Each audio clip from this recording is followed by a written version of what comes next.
many of you have a to-do list right now? Somewhere on your phone, on your desk, or even scribbled on a random piece of paper. Well, my dad uses this. My mom literally scribbles her to-do list. And this is how I do it. A few years ago, I started every morning by writing down my daily list, feeling productive even before I started working. I'd sit on my desk looking at this very perfect list with proper time schedules, set priorities, and my goals. But instead, I ended most of my days feeling defeated. But why? Well, my time would be robbed by the endless scrolling on social media.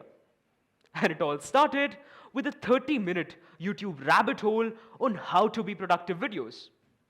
Or even the constant checking of emails just to be sure. Sounds familiar, right?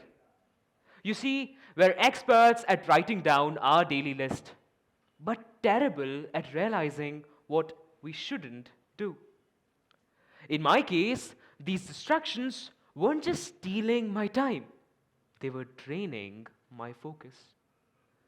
My to-do list wasn't failing me.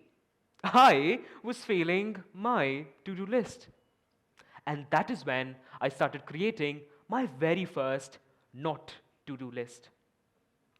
This list wasn't about what I wanted to accomplish in life, but rather what I needed to avoid in order to accomplish it. And trust me, it changed everything. So today, I'm here to share how making a not to do list could actually help you deal with distractions better. Because what we often don't realize is that whatever we cling to is the very thing that is holding us back. So, let's zoom out. The average life expectancy of a person is about 80 years. That's about 700,000 hours. When we spend just 4 hours a day feeling distracted, that's about 20% of our lifetime, or 116,000 hours wasted. Imagine what you could do if you had even half of the time back. You could maybe start a new business, learn a new skill, or even build meaningful relationships. The real cost of distraction is much bigger than what it appears to be. Let's take the example of multitaskers. Even though, as multitaskers, we might believe that we can juggle between our work and distractions, yet a report from Stanford University suggests otherwise. It states that multitasking reduces productivity by as much as 40%. Another fact is that when we switch between one task to the other, our focus leaks, like leaving a faucet dripping, draining our mental energy. This also leads to something known as a decision fatigue. Countless tiny, low-value decisions like scrolling on social media or maybe checking notifications could leave our brain mentally exhausted for the high-impact ones. It's not what we do that defines a success, but rather what we don't. When I started auditing my life, I got enough compelling reasons to write down a list of things that I will not do. It all started with these 3 things. Number 1, no more social media before bedtime. Number 2, no notifications during my study hours. And number 3, no more saying yes to the things that I don't want in my life. What will you write in your not to do list? Think about it. The truth is, every time we say yes to a distraction, we are saying no to our own dreams. Carl Newport, in his book Deep Work, stated that the ability to focus on meaningful tasks for a longer duration of time is actually a superpower in today's world. Cutting distractions gives us that edge.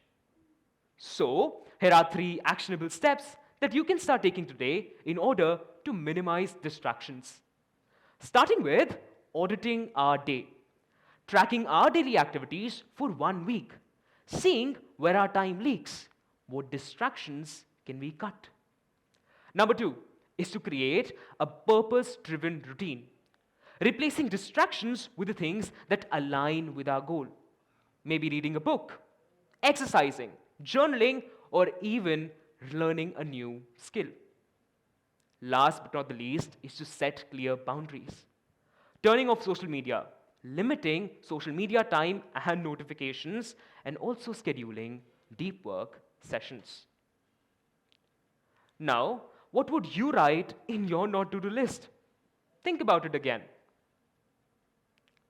Well, before I leave, I'd like to ask you this one question. What would your life look like if instead of adding more to the plate, you started letting go of the things that don't serve you? Imagine you where your focus is crystal clear, your actions are aligned with your goals, and you don't have to deal with meaningless distractions. The idea isn't to do more, but rather to do less, but with a greater impact. Your not to do list could be the most powerful tool you can create today. So as you leave, reflect. Take those 5 minutes. Write down that one thing that you will stop doing starting tomorrow. Because the truth is, every time we say yes to a distraction, we are turning off the dream life that we deserve. But the question is, what are you willing to let go in order to make space for what truly matters? Thank you.